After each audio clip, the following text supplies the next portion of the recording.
বাংলাদেশের রাজনীতির ইতিহাসে বিএনপি জামাত তো দীর্ঘদিনের সঙ্গী এবং দীর্ঘ মিত্রতা তাদের, এবং বলা হয় এরকম বিএনপির অনেক নেতাকে আমি এটা দাবি করতে দেখেছি যে জামাত তো মুক্তিযুদ্ধের পরবর্তী সময়ে ৭২-এর সংবিধানের ভিত্তিতে জামাতের রাজনীতি তো নিষিদ্ধ ছিল।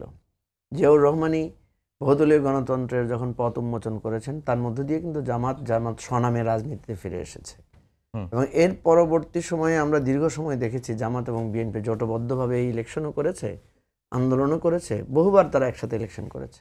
আবার তারা নিজেরা মারামারিও করেছে। ৯১ থেকে পরবর্তীতে দীর্ঘ সময় তাদের সাথে ক্যাম্পাসে বিভিন্ন মারামারি হয়েছে। মারামারি, গণ্ডগোল, হতাহত উভয় পক্ষে হয়েছে, আবার উভয় পক্ষে এসে জোটবদ্ধ হয়েছে।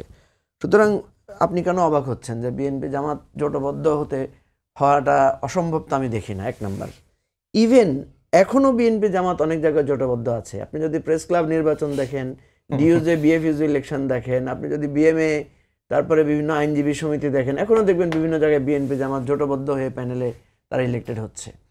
সো আমি এই কথাটা কেন বললাম সেটা হচ্ছে যে এই যে আননেসেসারি বিএনপি জামাতের ঝগড়াটা, এবং দেখেন একেবারে পুরানো ঝগড়া, নতুন কোনো ইস্যু কিন্তু নাই।